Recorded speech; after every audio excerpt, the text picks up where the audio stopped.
Today we will discuss about another important question. Okay, crystal systems అనే యూనిట్లో two questions important. ఒకటి crystal system, so అది స్ట్రక్చర్తో సహా మీకు ఆల్రెడీ వీడియో చేశాను. సో ఆ వీడియో ఐకార్డ్స్లో కానీ మీకు లేకపోతే ఈ ప్లేలిస్ట్ అయితే ఓపెన్ అవుతున్న ప్లేలిస్ట్లో ఉంటుంది, చెక్ చేసేయండి. మీకు థియరీ కానీ కాన్సెప్ట్ కానీ చాలా క్లియర్గా ఎక్స్ప్లెయిన్ చేశాను. స్కిప్ చేయకుండా 2 టైమ్స్ చూస్తే మీకు అర్థమైపోతుంది. సో ఈ క్వశ్చన్ కూడా ఇంపార్టెంట్ అనమాట. 2 టైప్స్గా అడుగుతాడు. ఫస్ట్ వచ్చేసి show that FCC is most closely packed structure అని అడుగుతాడు. అంటే ఎఫ్సీసీ అనేది మోస్ట్ క్లోజ్లీ ప్యాక్డ్ స్ట్రక్చర్ అంటున్నాడు. అంటే ఎఫ్సీసీలో ఎక్కువ ఐటమ్స్ ఉంటాయంట మిగతా స్ట్రక్చర్స్ కంటే, ఎఫ్సీసీ స్ట్రక్చర్లో అదే చెప్తున్నాడు. నెక్స్ట్ ఇంకో విధంగా ఎలా అడుగుతారంటే derive packing fraction for SCC BCC FCC అని అన్నాడు. ఇలా కూడా అడగొచ్చు. ఇక్కడ మీకు అసలు ప్యాకింగ్ ఫ్రాక్షన్ అంటే ఏంటో తెలియాలిగా. సో దానికోసమని నేను ఒక క్యూబ్ తీసుకున్నా. సో ఈ క్యూబ్ తీసుకుంటే మీకు ఇంతకుముందల క్రిస్టల్ సిస్టమ్స్లో చెప్పాను, మొత్తం 8 ఉంటాయి అనమాట ప్రిమిటివ్ పాయింట్స్. సో 8 తీసుకున్నాం, దీన్ని మనం ప్రిమిటివ్ అంటాం. పాయింట్స్ లాటిస్ పాయింట్ అంటే సింగిల్ యాటమ్ కానీ లేకపోతే group of atoms. So certain group of atoms కానీ సింగిల్ యాటమ్ కానీ మనం ఏమంటామంటే లాటిస్ అని అంటాం అనమాట. ఓకేనా? సో మీకు రాస్తానులేండి. సింగిల్ యాటమ్ కానీ ఆర్ గ్రూప్ ఆఫ్ యాటమ్స్, యాటమ్స్ని మనం లాటిస్ అని అంటాము. ఓకేనా? ఇక్కడ లాటిస్ అంటే ఏంటనేది మీకు ఒక క్లారిటీ అయితే వచ్చింది. Derive packing fraction. అసలు ప్యాకింగ్ ఫ్రాక్షన్ అంటే ఏంటో మీకు ఇప్పుడు క్లియర్గా ఎక్స్ప్లెయిన్ చేస్తాను. మనం ఒక యూనిట్ షెల్ తీసుకుందాం. So what ever it is, cube అని అనవచ్చు, యూనిట్ షెల్ అనవచ్చు. మీ కన్వీనియన్స్ కోసం యూనిట్ షెల్ అనుకుందాం. సో ఈ యూనిట్ షెల్లో మనం యాటమ్స్ అనేవి ప్లేస్ చేసాం. అవేనండి ఇప్పుడు మీకు చెప్పాను కదా, లాటిస్ పాయింట్స్ని సింగిల్ యాటమ్ కానీ గ్రూప్ ఆఫ్ యాటమ్స్ కానీ అనొచ్చు. సో మనం యాటమ్స్ అనుకుంటే 8 ప్లేసెస్లో ఈ యూనిట్ షెల్లో ప్లేస్ చేసాం కదా. సో ఈ యూనిట్ షెల్లో ఈ యాటమ్స్ అనేవి కొంత పార్ట్ని ఇంటర్నల్గా మనకి ఆక్యుపై చేస్తాయి అనమాట. సో ఎంత పార్ట్ని ఆక్యుపై చేస్తాయి? 8 ప్లేసెస్లో ఉన్నాయి కాబట్టి 1/8 పార్ట్ని మనకి ఇంటర్నల్గా ఆక్యుపై చేస్తాయి. 7/8 ఉంటుంది కదా. సో మిగతా పార్ట్ అంతా మనకి 7/8 అనే పార్ట్ అంతా ఎక్స్టర్నల్గా ఉంటుందన్నమాట. సో దీన్ని మనం ఏమంటామంటే, సో ఈ రెండింటి యొక్క దీన్ని మనం ఇప్పుడు ఈ యూనిట్ షెల్ ఉంది కదా. సో ఈ యూనిట్ షెల్ యొక్క వాల్యూమ్ని క్యాపిటల్ వి అనుకుంటాం. అర్థమైందా? సో యూనిట్ షెల్ ఉంది కదా, ఎంటైర్ యూనిట్ షెల్ యొక్క వాల్యూమ్ని క్యాపిటల్ వి అనుకుంటే, ఈ యూనిట్ షెల్లో ఉన్న యాటమ్స్ ఉన్నాయి కదా. సో ఈ atoms in a unit cell, దాని యొక్క వాల్యూమ్ని స్మాల్ వి అనుకుంటాం. ఈ రెండింటి యొక్క రేషియోని మనం ప్యాకింగ్ ఫ్రాక్షన్ అంటామన్నమాట. ఓకేనా? అర్థమైంది కదా. So unit cell volume by unit atoms in unit cell, so దాన్ని మనం ప్యాకింగ్ ఫ్రాక్షన్ అంటాం. ఒక క్లారిటీ వచ్చింది కదా. ఇప్పుడు యూనిట్ షెల్ వాల్యూమ్ రాద్దాం. Unit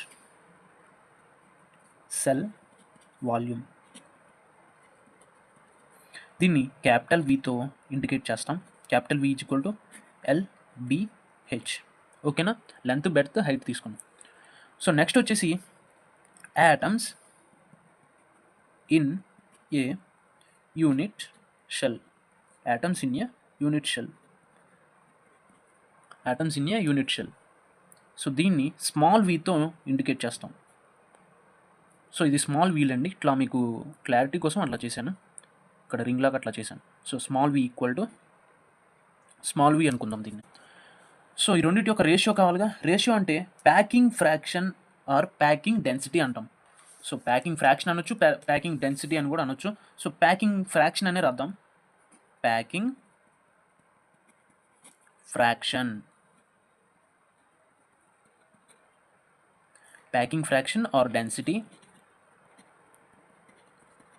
equal to volume of atoms in unit cell, volume of atoms in a unit shell. So ఇది ఒకటి. నెక్స్ట్ వచ్చేసి volume of unit cell, volume of unit cell. So ఇది వచ్చేసి volume of unit cell అనేది capital V అనుకుంటే, ఇది వచ్చేసి small వి అనమాట. అర్థమైంది కదా. సో దీన్నే మనం ప్యాకింగ్ ఫ్రాక్షన్ అని అంటాము. Okay, packing fraction or density values మనకు తెలుసు కదా. సో అప్పుడు షార్ట్కట్లో పిఎఫ్ అనుకుంటే, PF equal to small v అంటే atom volume in unit shell, small v అనుకున్నాం, క్యాపిటల్ వి. సో ఈ రెండింటి వాల్యూస్ అనేవి యూనిట్ వాల్యూమ్ అనేది సేమ్గా ఉంటుంది. ఎందుకంటే ఈ యాటమ్స్ అనేవి యూనిట్ షెల్లో ఉన్నాయి కాబట్టి వాటి యొక్క వాల్యూస్ అనేవి సేమ్గా ఉంటాయి. అంటే పిఎఫ్ వాల్యూ అనేది కాన్స్టెంట్ అయిపోతుంది అనమాట, అంటే 0 అయిపోతుంది. ఓకేనా? సో ఇప్పుడు వచ్చేసి మనం ఎస్సీ వాల్యూ కనుక్కుందాం. ఎస్సీ అంటే ఏం లేదండి, simple cubic. So packing fraction for simple cubic. Simple cubic అంటే ఏం లేదండి, ఒక క్యూబ్ తీసుకుంటాం. అన్ని సైడ్స్లో లాటిస్ పాయింట్స్ అనేవి కామన్గా ఉంటాయి. సో వాటిని తీసుకుందాం. సో లాటిస్ పాయింట్స్ అయితే డ్రా చేశాను. సో ఇప్పుడు అన్ని సైడ్స్ యొక్క మెజర్మెంట్స్ అనేవి కూడా ఈక్వల్గా ఉంటాయి. సపోజ్ ఏ తీసుకున్నాను, బి తీసుకున్నాను, సి తీసుకున్నాను. వాటి యొక్క మెజర్మెంట్స్ అనేవి ఈక్వల్గా ఉంటాయి. A equal to b, b equal to సిగా ఉంటాయి అనమాట. సో కాబట్టి నేను 3 పాయింట్స్ అనేవి ఈక్వల్గా తీసుకున్నాను. సో దీన్నే మనం సింపుల్ క్యూబిక్ అంటాం అనమాట. ఓకేనా? సో ఇప్పుడు మనం ఈ క్యూబ్లో వాల్యూమ్ ఆఫ్ యూనిట్ షెల్ అనుకుందాం. క్యూబ్ అనొచ్చు, వాట్ ఎవర్ ఇట్ ఈస్. మన యూనిట్ షెల్ కన్వీనియన్స్గా ఉంది కాబట్టి సో అది తీసుకుందాం. So volume of unit cell.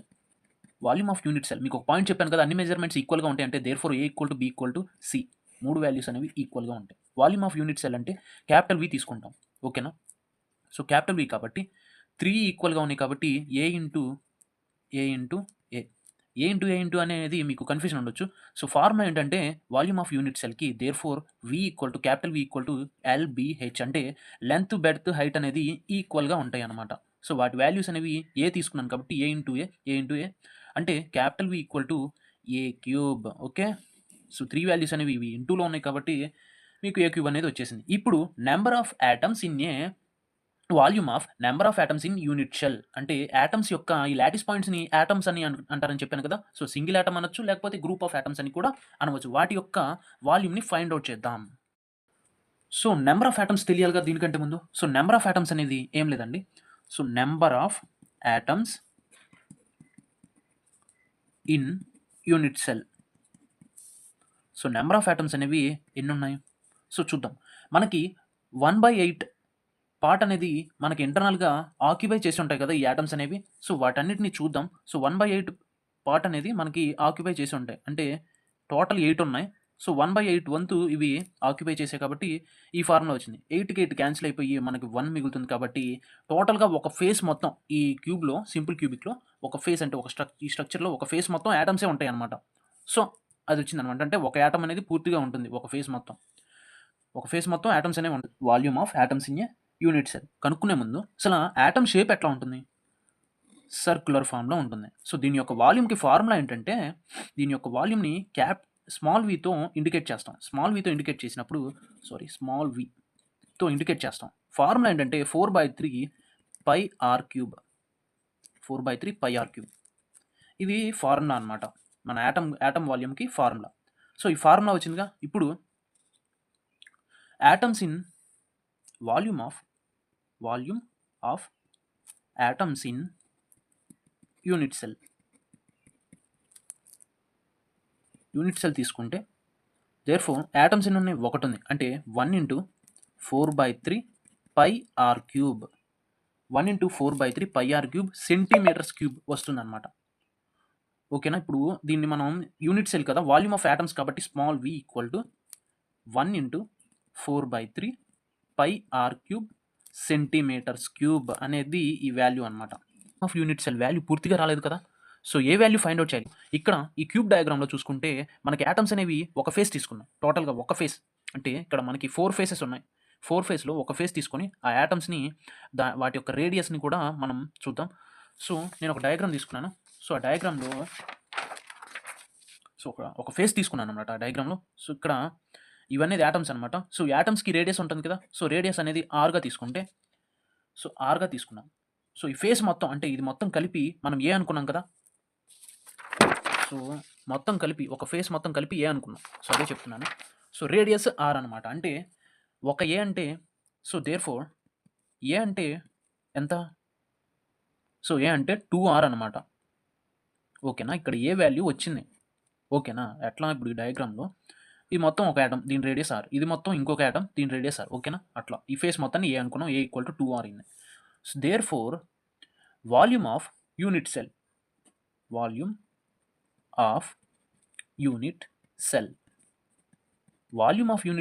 Capital we equal to a cube. So a cube వచ్చింది కదా, ఇందాక మీకు చూపించాను. ఫస్ట్ ఫైండ్ అవుట్ చేసింది ఏ క్యూబ్ అనమాట. ఈ ఏ క్యూబ్ని ఇక్కడ రాశాను అనమాట. So volume of a cube వచ్చింది. Okay, volume of unit cell a cube వచ్చింది. ఈ వాల్యూ ఇక్కడ సబ్స్టిట్యూట్ చేద్దాం. సబ్స్టిట్యూట్ చేస్తే capital we equal to 2R cube అవుతుంది. సో 2R క్యూబ్ అంటే 2 2s are 4, 4 2s are 8, 8R cube వస్తుందన్నమాట వాల్యూ. సో ఇక్కడ మనకి వాల్యూమ్ ఆఫ్ యూనిట్ సెల్ వచ్చేసింది కదా. సో 8R క్యూబ్ అనేది వచ్చిందనమాట. క్లారిఫికేషన్ అండి. ఇది వచ్చేసి క్యాపిటల్ వి అనమాట. స్మాల్ వీకి ఇక్కడ సైడ్ నా చిన్న రింగ్ లాగా డ్రా చేస్తున్నాను. ఓకేనా? సో రింగ్ లాగా డ్రా చేస్తున్నాను. క్యాపిటల్ వీకి అయితే లేదు. అలాగే వాల్యూమ్ ఆఫ్ యూనిట్ సెల్ని క్యాపిటల్ వి తీసుకున్నాం. Atoms in unit cell volume of atoms in unit సెల్ని మనం యూనిట్ సెల్ దాని యొక్క వాల్యూమ్ని స్మాల్ వీతో ఇండికేట్ చేస్తున్నాం. ఓకేనా? ఈ 2 వాల్యూస్ వచ్చినాయి కదా. సో ప్యాకింగ్ ఫ్రాక్షన్ కనుక్కుందాం. PF equal to capital v by small v. Capital v by small v. So capital b value ఎంత? Capital v value 1 into 4/3 pi r cube 1 into 4/3 pi r cube centimetres cube. Miss అవ్వకూడదు ప్రతి ఒక్కటి value. Small v value ఎంత? So sorry, ఇక్కడ capital v తీసుకున్నాం, ఇక్కడ small v తీసుకున్నాం. మీకు కన్ఫ్యూజన్ వద్దు. ఓకేనా? సో ఇది వచ్చేసి స్మాల్ వి, ఇది క్యాపిటల్ వి.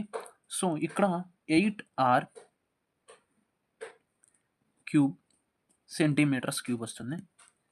ఓకేనా? ఈ వాల్యూస్ అనేది ఇక్కడ సబ్స్టిట్యూట్ చేశాను అనమాట. నేనేం చేయలేదు, వాల్యూస్ అనేది సబ్స్టిట్యూట్ చేశాను. సో వాల్యూస్ కూడా చూపిస్తాను, ఈ కన్ఫ్యూజన్ వద్దు. ఇక్కడ volume of atoms in unit cell small v అంటే వాల్యూ ఎంత? 1 into 4/3 pi r cube centimetres cube. అలాగే ఇక్కడ ఇంకో వాల్యూ ఫైండ్ అవుట్ చేశాం కదా. సో ఆ వాల్యూ కూడా చూపిస్తాను నేను మీకు. సో ఇక్కడ సో ఇక్కడ ఇంకోటి ఉంది కదా, వాల్యూమ్ ఆఫ్ యూనిట్ సెల్. ఈ వాల్యూమ్ ఆఫ్ యూనిట్ సెల్ అంటే క్యాపిటల్ వి తీసుకున్నాం, 8r క్యూబ్ వచ్చింది. సెంటీమీటర్స్ క్యూబ్ రాయలేదు. సో అది కూడా రాస్తాను, మీకు కన్ఫ్యూజన్ వద్దు. సో సెంటీమీటర్స్ క్యూబ్ కూడా రాశాను, రాసేసాను. సో ఇప్పుడు వచ్చేసి క్యాన్సిలేషన్ చేద్దాం. సెంటీమీటర్స్ క్యూబ్కి సెంటీమీటర్స్ క్యూబ్ క్యాన్సిల్ అయిపోతుంది, ఆర్ క్యూబ్ క్యాన్సిల్ అయిపోతుంది. సో మీరు కన్ఫ్యూజ్ అవ్వకుండా నేను ఈ పూర్తి స్టెప్ మళ్ళీ రాస్తాను. 1 ఇంటూ 4/3 పై రాసేసాం. సో ఇక్కడ 1/8 ఉంటుంది కదా. సో 1/8 యాజ్ ఇట్ ఈస్కి రాద్దాం. ఉల్టా అయినప్పుడు 1/8 వస్తుంది. అంటే 4 1s 4 2s అవుతుంది. 4 1s 4 2s అవుతుంది. 4 1s 4. సో ఇక్కడ మీరు కన్ఫ్యూజన్ అవ్వద్దండి. ఇక్కడ 1 ఇంటూ 4/3 ఉంది కదా. సో అందరూ ఏం చేస్తారంటే ఈ 8 పైకి వస్తుంది అనుకుంటారు, అక్కడ అలా రాదనమాట. సో ఆ స్టెప్ కూడా వేస్తాను నేను మీకు క్లారిటీగా, ఎందుకంటే అక్కడ కన్ఫ్యూజన్ అవుతూ ఉంటారు. సో 1 ఉంది కాబట్టి మీకు ఇక్కడ ఏమవుతుందంటే 4/3 పై అనేది ఇక్కడ ఉంటుంది, ఈ 1 ఉంది కాబట్టి. సో ఇలా రాసేసి ఆర్ క్యూబ్ కూడా ఇక్కడే రాస్తాము. సో రాసేసుకొని ఇక్కడ ఇంటూ ఉంది కదా. సో వీటి మధ్యలో ఇంటూ ఉంటుంది. సో సెంటీమీటర్స్ క్యూబ్ రాసేసిన తర్వాత ఇక్కడ 8 వస్తుంది అనమాట. ఇక్కడ 8 వచ్చేసి 8r cube centimetres cube. So ఇలా వస్తుంది అనమాట. అంటే ఈ 3 కిందకు వస్తుంది. ఓకేనా? కన్ఫ్యూజన్ వద్దు. ఈ 3 కిందకు వస్తుంది కాబట్టి 4 1s 4 2s క్యాన్సిల్ అయిపోతుంది. ఆర్ క్యూబ్ క్యాన్సిల్ అయిపోతుంది. సెంటీమీటర్స్ క్యాన్సిల్ అయిపోతుంది. దేర్ఫోర్ ఇక్కడ ఇప్పుడు ఇంకా ఏం మిగులుతుంది? పై ఒకటి మిగులుతుంది. సో పై బై 3 ఇంటూ 2 అనమాట. సో పై బై 3 ఇంటూ 2 అంటే 5/6 అనమాట ఆన్సర్. ఓకేనా? కన్ఫ్యూజన్ వద్దు, మీకు సింపుల్గా ఎక్స్ప్లెయిన్ చేశాను కదా. షీట్ అయిపోయిందండి. సో పిఎఫ్ ఈక్వల్ టు 5/6 ఆ వాల్యూ ఇక్కడ రాశాను. ఇక్కడ పై వాల్యూ ఎంత అంటే పై ఈక్వల్ టు దేర్ఫోర్, ఇది ఫార్ములా అండి. పై ఈక్వల్ టు మీకు వచ్చేసి 3.14 ఉంటుంది. 3.14 ఉంటుంది అనమాట ఈ పై వాల్యూ. సో దాన్ని సబ్స్టిట్యూట్ చేద్దాం. So therefore PF equal to అంటే ప్యాకింగ్ ఫ్రాక్షన్ ఈక్వల్ టు 3.14/6. దీన్ని డెరివేషన్ చేస్తే మీకు సింపుల్గా ఈ వాల్యూని బై హార్ట్ చేసేయండి, ఎందుకంటే ఇవి ఈ వాల్యూస్ గుర్తుండవు అనమాట. So PF equal to 0.58. మీరు డెరివేషన్ చేస్తూ వెళ్తే చాలా కష్టం అయిపోతుంది. సో వీడియో కూడా లెంత్ అయిపోతుంది కాబట్టి ప్యాకింగ్ ఫ్రాక్షన్ ఈక్వల్ టు 0.58 అనమాట ఈ వాల్యూ. సో మనకి ప్యాకింగ్ ఫ్రాక్షన్ అనేది వచ్చేసింది. సో సింపుల్ క్యూబిక్ అయితే మనం సింపుల్గా ఫైండ్ అవుట్ చేసాం. ఏ మాత్రం కన్ఫ్యూజన్ ఉన్నా వెనక్కి వెళ్ళి చూసేయండి. తీసుకోండి, ఇక్కడ సింపుల్ క్యూబిక్ యొక్క వాల్యూ అనేది ప్యాకింగ్ ఫ్రాక్షన్ అనేది 0.52 అనమాట. నేను 58 అని చెప్పాను. సో అలాగే మీకు నేను చెప్పిన డెఫినేషన్ రాస్తే చాలు. ఇప్పుడు సింపుల్ క్యూబిక్ యొక్క డెఫినేషన్ మీకు స్క్రీన్ మీద చూపిస్తున్నాను కదా. సో ఇది రాస్తే చాలు. మీకు ఇంకా బీసీసీ ఉంది, బాడీ సెంటర్డ్ క్యూబిక్ ఉంది, నెక్స్ట్ ఆ తర్వాత ఫేస్ సెంటర్డ్ క్యూబిక్ కూడా ఉంది, ఎఫ్సీసీ అని. సో వాటికి సంబంధించినవి కూడా మీకు చూపిస్తాను అనమాట. ఓకే, ఇప్పుడు నెక్స్ట్ వచ్చేసి బీసీసీ అనమాట, body centred cubic. So definition చూసుకోవచ్చు. Atoms at the 8 corners and 1 atom at the center of cube. Okay, ఇప్పుడు నెట్టింగ్ ఫ్రాక్షన్ ఫర్ బీసీసీ అంటే nothing but body centred cubic. Body centred అంటే నేను crystal సిస్టమ్స్లో మీకు చెప్పాను, 2 పాయింట్స్ మిడిల్లో ఉంటాయి. సో ఆ బాడీకి మధ్యలో ఒక ఆటమ్ అనేది మనం ప్లేస్ చేస్తాం, దాన్నే బాడీ సెంటర్డ్ అంటాం అనమాట. సో లాటిస్ పాయింట్స్ అనేవి కామన్గానే ఉంటాయి, అది అందరికీ తెలిసిందే, ప్రిమిటివ్ అంటారు వాటిని. సో మీకు ఇక్కడ డిఫరెన్స్ ఏంటంటే, ఇప్పుడు మీకు ఇందాక ఎస్సీ చెప్పాను కదా. సో కొంత పార్ట్ని కొన్ని ఆటమ్స్ అనేవి మనకి ఆక్యుపై చేస్తాయని. సో 1/8 పార్ట్ అనేది మనకి ఆక్యుపై చేస్తుంది. ఇది ఇక్కడ ఎస్సీలో చూసుకుంటే 1/8 పార్ట్ అనేది మీకు ఆక్యుపై చేస్తుంది, 1 అనేది వస్తుంది. సో ఇక్కడ అంటే ఈ డయాగ్రామ్లో చూసుకుంటే ఒక ఆటమే ఉంది. ఓకేనా? ఒక యాటమ్ ఉంది. సో మీకు ఎందుకు చెప్తున్నానంటే మీకు సింపుల్గా అర్థమవుతుందని చెప్తున్నాను. ఇక్కడ 1 ఉంది అంటే మిడిల్లో యాటమ్ లేదు. సో బట్ ఇక్కడ అలా కాదు. ఇక్కడ ఏంటంటే మిడిల్ యాటమ్ ఉందిగా అంటే 2 వస్తుందన్నమాట వాల్యూ. అర్థమైందా? సో నెంబర్ ఆఫ్ యాటమ్స్ అనేవి 2 అనేది వస్తాయి. Number of atoms number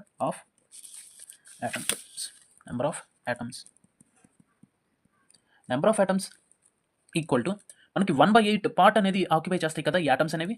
so there four 8 into 1/8 తెలిసిందే. సో ఇంతవరకు మనం ఎస్సీలో తీసుకున్నాం. ఇక్కడ మిడిల్ యాటమ్ ఉంది కదా, సో దానికి +1 తీసుకుంటాం.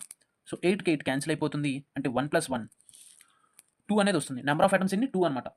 సో మిడిల్ యాటమ్ లేనప్పుడు బాడీ సెంటర్ యాటమ్ లేనప్పుడు 1 ఉంటుంది. సో ఇక్కడ బాడీ సెంటర్ యాటమ్ ఉంది కాబట్టి 1 + 1 2 వచ్చింది. కన్ఫ్యూజన్ పోయింది కదా. సో ఇక్కడ డెరివేషన్ చూద్దాం. Volume of atoms in unit cell కనుక్కుందాం. Volume of atoms in unit cell. Volume of atoms in unit cell. So unit cell ఇక్కడ స్మాల్ వి తీసుకున్నాం. అసలు ఫార్ములా ఏంటి? వాల్యూమ్ ఆఫ్ యాటమ్స్కి ఫార్ములా 4/3 πr³ అని చెప్పాను. వాల్యూమ్ ఆఫ్ యాటమ్స్కి 4/3 πr³ ఈ formula అనమాట. Volume of atom అనేది సర్కిల్లో ఉంటుంది. దీని యొక్క వాల్యూమ్ ఆఫ్ యాటమ్ ఫార్ములా అనమాట ఇది. సో ఇప్పుడు ఇక్కడ వచ్చేసి V = నెంబర్ ఆఫ్ యాటమ్స్ ఎన్ని 2 కదా. సో 2 × 4/3 πr³ వస్తుందన్నమాట. 2 × 4/3 πr³ వస్తుంది. Therefore volume of atoms in unit cell small v = 2 × 4 = 8 8/3 πr³ వస్తుంది. So volume of atoms in unit cell వచ్చేసిందిగా ఆన్సర్ మనకి. బాడీ సెంటర్డ్ క్యూబిక్లో అన్ని మెజర్మెంట్స్ అన్ని సేమ్గా ఉంటాయి, అన్ని బాడీ సైడ్స్ సేమ్గా ఉంటాయి. సో మీకు ఎస్సీలో చెప్పాను, సింపుల్ క్యూబిక్లో చెప్పేశాను అనమాట. A = B = C అంటే A × A × A అంటే A³ అనమాట. So volume of unit cell ఎంత ఉంటుంది? క్యాపిటల్ V తీసుకొని A³ అనమాట. సో ఇక్కడ మనం ఏ వాల్యూ ఫైండ్ అవుట్ చేయాలి కదా. సో ఏ వాల్యూ ఫైండ్ అవుట్ చేయడానికి ఇక్కడ నేను ఏం చేశానంటే ఒక క్యూబ్ తీసుకున్నాను. సో మీకు సింపుల్గా ఎక్స్ప్లెయిన్ చేస్తాను. ఒక క్యూబ్ తీసుకున్నా, సెంటర్ యాటమ్ తీసుకున్నా. సో సెంటర్ యాటమ్ తీసుకున్నప్పుడు ఇక్కడ హాఫ్ ఫేస్లో హాఫ్ సెంటర్ ఉంది. హాఫ్ సెంటర్ యాటమ్ అంటే R. మీకు ఇందాక ఎక్స్ప్లెయిన్ చేశాను కదా. సో R అనమాట. ఇక్కడ 2 యాటమ్స్ ఉన్నాయి కాబట్టి ఇది మొత్తం ఫుల్ యాటమ్ అనమాట. ఫుల్ ఫేస్ కాబట్టి 2R తీసుకున్నాను. ఓకేనా, అర్థమైందా? సో ఇక్కడ ఒక R, ఇక్కడ ఒక R, మొత్తం కలిపితే 4R వచ్చింది. సో ఇక్కడ ఈ డాటెడ్ లైన్స్ తోటి ఇక్కడ కలిపాను అనుకోండి. ఇక్కడ ఒక ట్రయాంగిల్ తీసుకున్నాను. ఇక్కడ ABCD అనే ట్రయాంగిల్ తీసుకున్నా. ఇక్కడ ఈ డాటెడ్ లైన్స్తో కలిపినప్పుడు ABC అనేది ఒక ట్రయాంగిల్ అయింది, అలాగే ACD అనేది ఇంకొక ట్రయాంగిల్ అయింది. సో ఈ డాటెడ్ లైన్స్ మొత్తం ఇప్పుడు AD ఎంత? AD వచ్చేసి 4R. గుర్తుపెట్టుకోండి వాల్యూ. ఎట్లా వచ్చింది 4R అంటే ఈ సెంటర్ ఆటమ్ అనేది 2R అనమాట. అంటే హాఫ్ యాటమ్ అనేది ఒక యాటంలో సగభాగం హాఫ్ అనేది R అయినప్పుడు ఇది ఒక హాఫ్ కదా, ఇదొక హాఫ్ R తీసుకున్నాం అనమాట. వాటి రేడియస్ అనేది ఫుల్ యాటమ్ యొక్క రేడియస్ 2R అవుతుంది. ఓకేనా, హాఫ్ కలిపితే ఈ ఆర్ కలిపితే ప్లస్ చేస్తే 2R అవుతుంది. ఈ మొత్తాన్ని ప్లస్ చేస్తే 4R అవుతుంది అనమాట. సో AD వాల్యూ 4R వచ్చింది.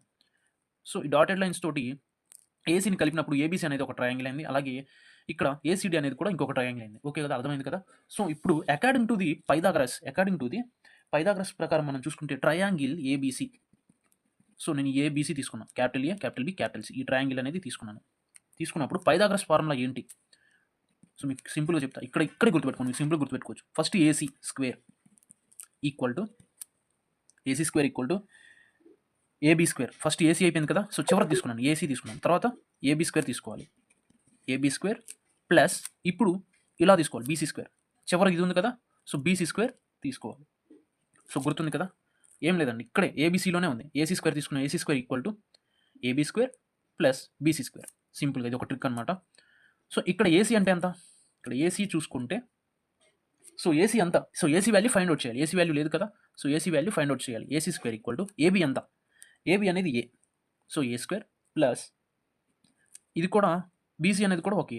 సో A² అంటే 2A² వచ్చిందనమాట. AC² అనేది స్క్వేర్ ఉంది కాబట్టి స్క్వేర్ని ఇటు సైడ్ తీసుకొద్దాం. ఇటు సైడ్ తీసుకొచ్చినప్పుడు ఇక్కడ AC = √2A² వచ్చింది. సో 2A² వచ్చింది అంటే AC = √2 ఏ అవుతుంది అనమాట. ఏ సపరేట్గా ఉంటుంది. ఓకేనా, అంటే స్క్వేర్కి రూట్కి క్యాన్సిల్ అయిపోతుంది అనమాట. ఇంకా ABC అనేది తీసుకున్నాం. ఇప్పుడు ట్రయాంగిల్ అకార్డింగ్ టు పైథాగరస్ ప్రకారం ACD తీసుకుందాం. ACD తీసుకుంటే ఇక్కడ అదే సేమ్, ఇంకా ఫస్ట్ దాన్ని లాస్ట్ దాంట్లో అంటే AD². ఇందా చేసినట్టే AD² = AC² plus CD². AC² plus CD². అంతేగా, సింపుల్. ఇది ఒక ట్రిక్ లాగా మీరు గుర్తుంచుకోండి. AD అంటే ఎంత? సో డయాగ్రామ్లో చూసుకుంటే ఏడి అంటే 4r అనమాట. ఆ వాల్యూ సబ్స్టిట్యూట్ చేద్దాం 4r². నెక్స్ట్ ఏసీ అంతా ఏసీ వాల్యూ వచ్చింది కదా ఇప్పుడు. సో ఏసీ వాల్యూ అంతా √2 ఇంటూ ఏ. √2 ఇంటూ ఏ. ఏడి స్క్వేర్ అనేది 4r సబ్స్టిట్యూట్ చేసాం. ఏసీ స్క్వేర్ అంటే ఇక్కడ ఉందిగా వాల్యూ. సో ఆ వాల్యూని వేద్దాం. అంటే √2 ఏ హోల్ స్క్వేర్ వస్తుంది. ప్లస్ సిడి అంటే ఎంత? సిడి అంటే ఏనే. ఇది ఇక్కడ సిడి అంటే ఏ ఉందన్నమాట. డయాగ్రామ్లో చూసుకుంటే సిడి అంటే ఏ. మీకు ప్రతి స్టెప్ క్లారిటీగా చెప్తుంది, ఎక్కడ స్టక్ అవ్వకుండా ఉంటారని. అర్థమైందా? సో ఎగ్జామ్లో ఎక్కడ స్టక్ అవ్వకూడదు, అందుకనే చెప్తున్నాను మీకు. ఓకేనా? 4r² యాజ్ ఇట్ ఈస్గా రాద్దాం. డెరివేషన్ అనేది సింపుల్గా ఉంటుంది. ఇక్కడ స్క్వేర్ చూసుకుంటే 2 అనేది రూట్ క్యాన్సిల్ అయిపోతుంది కదా. సో మీకు ఇది కూడా రాస్తాను అనమాట. ఇక్కడ ఇంటూలో ఉంది, ఏ స్క్వేర్ ఇట్లా రాస్తాను, ఇక్కడ ఏ స్క్వేర్ రాశాను. So 4r² whole square, 4r whole square. ఈ స్క్వేర్కి ఈ రూట్కి క్యాన్సిల్ అయిపోతుంది, అప్పుడు 2 వస్తుంది. సో 2a² అనమాట. ఓకేనా? ఈ పక్కన a² అంతే రాద్దాం. So 4r whole square equal to 2a² plus a² అంతా 3a² అవుతుంది అనమాట. ఓకేనా? ఇప్పుడు ఈ నిమిషం ఈ స్క్వేర్ ఇటు వస్తుంది. స్క్వేర్ ఇటు వచ్చినప్పుడు 4r ఈక్వల్ టు ఇక్కడ 3కి రూట్ లేదు, సో రూట్ వస్తుంది, అంటే √3. స్క్వేర్ ఇటు వస్తే రూట్ అవుతుంది. సో ఇక్కడ ఏ స్క్వేర్ ఉంది అంటే రూట్ ఉంది, ఈ స్క్వేర్కి ఈ రూట్కి క్యాన్సిల్. ఓకేనా? 4r ఈక్వల్ టు √3a వస్తుంది అనమాట answer. 4r equal to √3a వస్తుంది. ఇక్కడ ఏ వాల్యూ ఫైండ్ అవుట్ చేయాలి. సో ఎందుకు ఏ వాల్యూ ఫైండ్ అవుట్ చేయాలి? మీరు ఇక్కడ వాల్యూమ్ కనుక్కుంటున్నారు కదా. సో ఈ వాల్యూమ్ కనుక్కుంటున్నారు కాబట్టి ఏ వాల్యూ ఫైండ్ అవుట్ చేయాలి. సో ఏ వాల్యూ ఎంత అవుతుంది ఇప్పుడు? ఈ √3ని ఇటు సైడ్ తీసుకురండి, అంటే 4r/√3 అవుతుంది. ఏ ఈక్వల్ టు 4r/√3. ఇక్కడ ఏ వాల్యూ వచ్చేసిందిగా. సో మీకు డెరివేషన్ ఎక్కడ కన్ఫ్యూజన్ ఉండకూడదు, ఎక్కడ స్టక్ అవ్వకూడదని ప్రతి స్టెప్ ఎక్స్ప్లెయిన్ చేస్తున్నాను. ఓకేనా? మీరు చేయాల్సిన వీడియో నచ్చితే లైక్ చేయండి. ఇంకా మీ ఫ్రెండ్స్ ఎవరైనా ఇట్లాంటి వాటిలో స్టక్ అవుతుంటే సో వాళ్ళకి ఖచ్చితంగా షేర్ చేయండి. ఓకేనా? మీకు crystal systems or crystal structure ఆ క్వశ్చన్ కూడా చాలా నీట్గా అయితే ఎక్స్ప్లెయిన్ చేశాను, అది కూడా చూసేయండి. ఇప్పుడు దేర్ఫోర్ వాల్యూమ్లో సబ్స్టిట్యూట్ చేద్దాం. వాల్యూమ్ అంతా v ఈక్వల్ టు a³ అనమాట. మీకు స్టెప్ బై స్టెప్ మీకు నార్మల్గా మీకు మ్యాథ్స్లో సమ్స్ ఎలా చేస్తారో అలా చేస్తాను, ఎందుకంటే కన్ఫ్యూజన్ ఉండదు అనమాట. v ఈక్వల్ టు a³ అంటే ఏ అంతే అంత 4r/√3 whole cube. 4r/√3 whole cube. ఇక్కడ 4 అంటే ఎంత? 4 ఇంటూ 4 క్యూబ్ అంటే 4 ఇంటూ 4. 4 4 16, 16 4 64. ఓకేనా? సో 64r³ బై ఇక్కడ √3 క్యూబ్ అంటే √3 ఇంటూ √3 ఉంటుంది కదా. 2 √3 కలిపితే ఇక్కడ 3 అయిపోతుంది, అంటే ఆన్సర్ ఇక్కడ √3 అంతే ఉంటుంది కదా. 3 ఇంటూ √3 అంటే 3√3. ఓకేనా? ఆన్సర్. సో ఏం లేదండి, 3 √3 హోల్ క్యూబ్. √3 హోల్ క్యూబ్ అంటే 3 √3 వస్తాయి. 2 √3 కలిపితే 3 అయిపోతుంది. √3 ఎలా వస్తుంది? సో 3√3 ఇలా వచ్చిందనమాట ఆన్సర్. ఎందుకంటే ఇవి కూడా తెలియదు చాలామందికి, సో వాళ్ళ కోసమని ఎక్స్ప్లెయిన్ చేస్తున్నాను అనమాట. ఇక్కడ వాల్యూమ్ కాబట్టి సెంటీమీటర్స్ క్యూబ్ అనేది పక్కాగా రాయాలి. సో ఇది రాయకపోతే మీకు మార్క్స్ ఉండవు. నేను చెప్పిన థియరీ కూడా ఇంక్లూడింగ్ నేను చెప్పాను కదా, మీకు కింద చూపించాను. సో ఆ థియరీ కూడా ఖచ్చితంగా రాయాల్సిందే. సో డయాగ్రామ్స్ కూడా మీకు డ్రా చేశాను, అంటే నేను కొద్దిగా నీట్గా చేయలేదు, కానీ మీరు ఇంకా నీట్గా రాయండి. ఓకేనా? మనం పిఎఫ్ వాల్యూ కనుక్కోవాలి. పిఎఫ్ అంటే సో పిఎఫ్ వాల్యూ అయితే ఫైండ్ అవుట్ చేద్దాం. PF equal to small v by capital V. Small v అంటే volume of atoms in a unit cell. Okay? Capital V అంటే volume of unit cell. So ఇక్కడ small v value మీకు చూసుకుంటే ఇందాక మనం find out చేసాం. Small v equal to 8πr³ 3 వచ్చింది. ఆ వాల్యూ ఇక్కడ సబ్స్టిట్యూట్ చేద్దాం. మీకు స్టెప్ బై స్టెప్ మీకు చేస్తున్నాను. 8πr³/3. సో ఈ వాల్యూ వచ్చేసి ఇప్పుడు కనుక్కున్నాం కదా. సో వాల్యూమ్ వచ్చేసి క్యాపిటల్ V వాల్యూమ్ వచ్చేసి యూనిట్ సెల్ వాల్యూమ్ అనమాట 64r³ 3√3 cm³ ఇక్కడ కూడా cm³ అనేది కామన్ అనమాట. సో ఇక్కడ cm³ అనేది క్యాన్సిల్ చేద్దాం. ఇప్పుడు అయినప్పుడు 8πr³/3 అనేది ఇది సేమ్ యాజ్ ఇట్ ఈజ్ రాశాను. సో అది సేమ్ యాజ్ ఇట్ ఈజ్ రాశాను. ఇది ఉల్టా 3√3 పైకి వస్తుంది అనమాట. సో 3√3 అనేది పైకి వస్తుంది. 64r³ అనేది మనకి డినామినేటర్లోకి వెళ్తుంది. ఓకేనా? సో ఇప్పుడు 3కి 3 cancel, r³ cancel. So r³ cancel అయిపోయింది. So 8 1s 8 8s packing fraction అనేది పక్కన రాస్తూ వస్తున్నాను. సో క్యాన్సిల్ అయిపోయింది. ఇప్పుడు మిగిలిన రాద్దాం. పై మిగులుతుంది, ఇక్కడ పై ఒకటే మిగులుతుంది, ఇంటూ √3/8. సో ఇవే కదా మిగిలేది. సో ఇప్పుడు π√3/8 ఉంది. ప్యాకింగ్ ఫ్రాక్షన్ అనేది యాజ్ ఇట్ ఈజ్గా రాశాను అనమాట. ప్యాకింగ్ ఫ్రాక్షన్ అనేది యాజ్ ఇట్ ఈజ్గా రాసుకుంటూ వచ్చాను. సో మనం వాల్యూమ్ ఫైండ్ అవుట్ చేసాం, ఓకేనా? ఈ కన్ఫ్యూజన్ ఏమవద్దు. వాల్యూమ్ అనేది ఫైండ్ అవుట్ చేసాం. వాల్యూమ్ అంటే unit cell volume, atoms in unit cell volume కూడా మనం ఫైండ్ అవుట్ చేసాం. ప్యాకింగ్ ఫ్రాక్షన్ అనేది వచ్చింది, π√3 అనేది వచ్చిందనమాట. ఇప్పుడు ఈ వాల్యూ సింప్లిఫికేషన్ ఏమొస్తుందంటే packing fraction equal to therefore pi value తెలుసు కదా, ఇందా మీకు చెప్పాను, వెనక్కి వెళ్ళి చూసేయండి. ఈ వాల్యూ మీకు సింప్లిఫికేషన్ చేస్తే 0.68 వస్తుందన్నమాట. సో వాల్యూని బై హార్ట్ చేసుకోండి, ఎందుకంటే మీకు సింపుల్గా ఉంటుంది. అంటే మీరు డెరివేషన్ చేస్తే మీకు ఇంకా టైం అనేది లెంత్ అవుతుంది అనమాట. సారీ, డెఫినేషన్స్ చూద్దాం.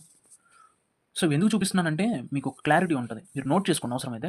ఇక్కడ కోఆర్డినేషన్ నెంబర్ కూడా యాడ్ చేశాను అనమాట, అందుకని చూపిస్తున్నాను, అవి కూడా ఇంపార్టెంట్. సో ఇప్పుడు మనం ఫైనల్ది ఫేస్ సెంటర్డ్ క్యూబిక్ అయితే మీకు చెప్తున్నాను. Atoms at the 8 corners and 6 face centres. ఇది రాస్తే చాలు, ఇదే డెఫినేషన్. కోఆర్డినేషన్ నెంబర్ 12, ఓకేనా? ఇప్పుడు డెరివేషన్ చూద్దాం. సో మీకు వచ్చేసి packing fraction for face centred cubic. So దాని షార్ట్కట్లో ఇలా రాస్తారు. సో మ్యాక్సిమం ఇలా రాస్తే సరిపోద్ది, లేదనుకుంటే మీరు అలా రాసుకోవచ్చు, మీ ఇష్టం. సో నేను ఒక క్యూబ్ తీసుకున్నాను, దానికి ఫేస్ సెంటర్ అంటే ఇదేగా, ఇది ఒక ఫేస్ అంటారు. ఇప్పుడు ఈ ఫ్రంట్ ఒక ఫేస్ అవుతుంది, మొత్తం ఎన్ని ఫేసెస్ ఉన్నాయి? 6 ఫేసెస్ ఉన్నాయి. ఫ్రంట్ బ్యాక్ సైడ్ ఇటు టాప్ బాటమ్, ఓకేనా? Left right front back top bottom మొత్తం 6 ఫేసెస్ ఉన్నాయి. 6 డాట్స్ అయితే పెట్టాను అనమాట, అందుకని మీకు కన్ఫ్యూజన్ లేకుండా. సో నెంబర్ ఆఫ్ ఐటమ్స్ ఎన్ని ఉంటాయి? సో నెంబర్ ఆఫ్ ఐటమ్స్ తీసుకున్నాం. సో నెంబర్ ఆఫ్ ఐటమ్స్ అనేవి మనం క్యూబ్ తీసుకున్నాం. 6 ఫేసెస్లో 6 బాల్స్ అనేవి తీసుకొచ్చి అమర్చినప్పుడు ఇక్కడ నేను మీకు కింద చెప్పాను 1/8 పార్ట్ అనేది ఇవి ఇంటర్నల్గా మనకి ఆక్యుపై చేసి ఉంటాయని. అంటే 8 ఇంటూ 1/8 పార్ట్ అనేది ఇంటర్నల్గా ఆక్యుపై చేసి ఉంటాయని మనకు తెలుసు. కానీ మనం 6 బాల్స్ తీసుకొచ్చినప్పుడు ఈ క్యూబ్లో ఇన్సర్ట్ చేస్తాం. 6 ఫేసెస్లో ఇన్సర్ట్ చేసినప్పుడు మనకి హాఫ్ పార్ట్ అనేది బయటకు ఉంటుందన్నమాట. అంటే 6 బాల్స్ అంటే ప్లస్ తీసుకొస్తున్నాం కాబట్టి ప్లస్, ఓకేనా? 6 తీసుకొస్తున్నాం, హాఫ్ పార్ట్ అనేది మనకి ఇంటర్నల్గా ఉంటుంది. ఇన్సర్ట్ చేసినప్పుడు హాఫ్ పార్ట్ అనేది మనకి ఎక్స్టర్నల్గా ఉంటుంది కాబట్టి 6 ఇంటూ 1/2, ఓకేనా? సో ఇప్పుడు అర్థమైంది కదా, ఏం కన్ఫ్యూజన్ లేకుండా. ఇక్కడ 2 1s 2 3s పోతుంది, 8 1s 8 1s అనమాట. అప్పుడు 4 అనేది మిగులుతుంది. 4 ఐటమ్స్ అనేవి ఉంటాయి అనమాట. 4 ఐటమ్స్ అనేవి ఉన్నాయి. Volume of items in unit cell v అంటే ఇక్కడ వాల్యూమ్ ఆఫ్ ఐటమ్కి ఫార్ములా మీకు చెప్పాను నేను. Small v equal to 4/3 πr³ అనమాట. ఈ ఫార్ములా ప్రకారం ఇక్కడ మనకి 4 ఐటమ్స్ అనేవి ఉన్నాయి కాబట్టి 4 ఇంటూ 4/3 అంటే 4πr³/3 సెంటీమీటర్స్ క్యూబ్ అనేది రాస్తాం అనమాట. సో ఇప్పుడు volume of items in unit cell equal to therefore we equal to 4 into 4 16 4 into 4 16 πr³/3 వచ్చిందనమాట. సో ఈ వాల్యూని బాక్స్లో ఉంచుకుందాం. ఇందా మీకు చెప్పినట్టే ఒక ఫేస్ అయితే తీసుకున్నాను. ఒక ఫేస్కి మిడిల్లో యాటమ్ అనేది ఉంటుంది కదా, ఏ ఫేస్ కన్నా ఇక్కడ 6 ఫేసెస్లో ఒక ఫేస్లో యాటమ్ అనేది ఉంటుంది కదా. సో ఈ ఫేస్ అయితే తీసుకున్నాను. సో ఫేస్ తీసుకొని నేను ఏం చేశానంటే ఏసీ అనేది మనకి లెంత్ కాబట్టి హాఫ్ యాటంలో సగం మనకి ఆర్ ఉంటుంది కాబట్టి ఆర్ఆర్ తీసుకున్నాను. ఇందాక 2R ఉంటుంది. ఫుల్ యాటమ్ అయితే 2R అనమాట, హాఫ్ యాటమ్ అయితే ఆర్ అని చెప్పాను కదా. మొత్తం మనం క్యాలిక్యులేట్ ప్లస్ చేస్తే 4R ఉంటుంది మొత్తం ఇదంతా ఏసీ అనేది. సో ఇక్కడ ఏబీ అనేది ఏ అని మనకు తెలుసు, అలాగే ఏ అనేది మనకు తెలుసు, ఎందుకంటే ఫేస్ వాల్యూ అనేది మనం ఏగా తీసుకున్నాం కాబట్టి ఏ అని తీసుకున్నాం కాబట్టి ఆ ఫేస్ యొక్క వాల్యూ ఏ అనమాట. సో దేర్ ఫోర్ ఇప్పుడు నెక్స్ట్ రిమైనింగ్ చూద్దాం. అకార్డింగ్ టు సో ఇప్పుడు వాల్యూమ్ ఆఫ్ యూనిట్ సెల్ అంటే మీకు తెలుసు కదా, V equal to volume of unit cell మీకు తెలుసు. వాల్యూమ్ ఆఫ్ యూనిట్ సెల్ అంటే V ఈక్వల్ టు A³. ఇప్పుడు మనం ఏ వాల్యూ ఫైండ్ అవుట్ చేయాలి? According to Pythagoras triangle ABC తీసుకుందాం. సో ఈ డయాగ్రామ్లో చూపించినట్టు ట్రయాంగిల్ ఏబీసీ తీసుకుందాం. మీకు ఇందా ఫార్ములాను గుర్తుపెట్టుకోవడం సింపుల్ ట్రిక్ చెప్పాను. ఏసీ ఈక్వల్ టు సేమ్ అదే ఫాలో అవ్వడం. AC square equal to AB BC అనమాట. ఏబీ స్క్వేర్ బీసీ స్క్వేర్ అదే ఉంటుంది ఫార్ములాలో, AB square plus BC square. So ఈ ఫార్ములా ప్రకారం ఏసీ అంటే ఎంత? ఏసీ అంటే ఇక్కడ ఏసీ వాల్యూ 4R ఉంది. సో 4R ఇక్కడ రాద్దాం, 4R whole square. So AB అంటే ఎంత? ఏబీ అంటే ఏ, బీసీ అంటే ఏ, అంటే స్క్వేర్ ఉంది కదా. సో ఏ స్క్వేర్ ప్లస్ ఏ స్క్వేర్ అనమాట. ఇక్కడ 4R యాజ్ ఇట్ ఈస్గా రాద్దాం. 4R స్క్వేర్ అనేది యాజ్ ఇట్ ఈస్గా రాస్తే 2A స్క్వేర్ అవుతుంది అనమాట. So 4R equal to 2A square. ఇక్కడ స్క్వేర్ ఇట్ వస్తే మనకి రూట్ అవుతుంది కాబట్టి మీకు సింపుల్గా 2 హోల్ స్క్వేర్, ఇక్కడ ఏ స్క్వేర్ రాశాను, హోల్ స్క్వేర్ రాదులేండి ఇక్కడ, సారీ. సో స్క్వేర్ లేదు కాబట్టి స్క్వేర్ లేదు, యాజ్ ఇట్ ఈస్గా రాశాను. So 4R equal to √2. ఈ స్క్వేర్కి ఈ రూట్కి క్యాన్సిల్ అయిపోతుంది కాబట్టి ఇక్కడ ఏ వస్తుంది. అంటే 4R వాల్యూ అంతా √2 ఏ అని వచ్చింది. ఇక్కడ మనం ఏ వాల్యూ కావాలి కాబట్టి ఏ ఇటు సైడ్ ఉంచుకొని √2ని ఇటు సైడ్ తీసుకొస్తే 4R/√2 అనమాట. అంటే ఏ వాల్యూ ఫైండ్ అవుట్ అయిపోయింది కదా. సో ఏ వాల్యూ ఫైండ్ అవుట్ చేసాం. దీన్ని తీసుకెళ్ళి యూనిట్ సెల్ వాల్యూలో ఇక్కడ వాల్యూమ్ ఆఫ్ యూనిట్ సెల్లో సబ్స్టిట్యూట్ చేద్దాం. సబ్స్టిట్యూట్ చేస్తే ఏమొస్తుంది? సో సబ్స్టిట్యూట్ చేస్తే V ఈక్వల్ టు A³ అంటే V equal to 4R√2 whole cube. అంటే V ఈక్వల్ టు ఇక్కడ 4 ఇంటూ 4 ఇంటూ 4 కదా, అంటే 4 4s are 16, 16 4s are 64. So 64R రాస్తాము, R³ వస్తుంది అనమాట. బై √2 ఉంది. సో √2కి ఏం రాస్తాం? √2 సింపుల్ అనమాట. సో ఇక్కడ కూడా 3 √2 వస్తాయి కదా, √2 అలాగే √2 అనమాట. మీకు అర్థమవడం కోసం ఇట్లా రాసిన. సో 2 √2 కలిపితే 1 అవుతుంది, అంటే 2√2గా సో రెండింటిని కలిపాను. సో 2√2 అనేది ఆన్సర్ వస్తుందన్నమాట. సో వి వాల్యూ ఇది. సో వి వాల్యూ వచ్చింది మనకి units volume of unit cell వచ్చింది. Volume of atoms in unit cell కూడా వాల్యూ కూడా వచ్చేసింది. సో ఇప్పుడు మనకి ప్యాకింగ్ ఫ్రాక్షన్ వాల్యూ ఆఫ్ కనుక్కుందాం. ప్యాకింగ్ ఫ్రాక్షన్ వాల్యూ కనుక్కుందాం అంటే PF equal to small v by capital v. అంటే ఇక్కడ స్మాల్ వి వాల్యూ ఎంత 16 pi r cube by 3 by 64 r cube by 2√2. 64 r cube by 2√2 ఈ వాల్యూ వచ్చింది. ఇప్పుడు డెరివేషన్ చూద్దాం. 16 పై ఆర్ క్యూబ్ అనేది పై ఆర్ క్యూబ్ బై 3 అనేది ఇక్కడ రాశాను. 2 అనేది పైకి వస్తుంది, 64 అనేది డినామినేటర్లోకి వస్తుంది కాబట్టి సో అలాగే రాశాను. 2√2 బై 64 ఆర్ క్యూబ్ బై రాశాను. సో ఆర్ క్యూబ్ క్యాన్సిల్ అయిపోతుంది. 16 1 జార్ 16 4 జార్ క్యాన్సిల్ అయిపోతుంది. 2 1s 2 2s క్యాన్సిల్ అయిపోతుంది. 3 2 జార్ 6 అనమాట. సో 3 2 జార్ 6 పై √2 అనేది మిగులుతుంది అనమాట. ఓకేనా, పై √2 మిగులుతుంది. సో పిఎఫ్ వాల్యూ వచ్చేసిందిగా. సో పిఎఫ్ వాల్యూ వచ్చింది. అసలు దీన్ని సింప్లిఫికేషన్ చేస్తే పిఎఫ్ ఈక్వల్ టు 0.74 వస్తుంది వాల్యూ. ఈ వాల్యూని బై హార్ట్ చేసేయండి. ఇక్కడ 74% అనేది ఆటమ్స్ అనేవి ఆక్యుపై చేసాయి అనమాట ఈ స్ట్రక్చర్ని. ఓకేనా, ఈ యూనిట్ సెల్ని 74% ఆక్యుపై చేసే ఆటమ్స్ అనేవి. 26% అనేది ఇంకా మిగతా 26% ఈ స్ట్రక్చర్లో మనకి ఎంటీగా ఉంది. సో ఫస్ట్ దాని యొక్క ఆక్యుపేషన్ ఇదనమాట. 52% ఆక్యుపేషన్ చేస్తే సింపుల్ క్యూబిక్లో 52% ఆక్యుపై చేస్తే 48% అనేది ఎంటీగా ఉంది. నెక్స్ట్ వచ్చేసి మీరు చూసుకుంటే బాడీ సెంటర్ క్యూబిక్లో 68% ఆక్యుపై చేస్తే 32% అనేది ఎంటీగా ఉంది ఆటమ్స్. సో ఫేస్ సెంటర్ అయితే చూపించేశాను.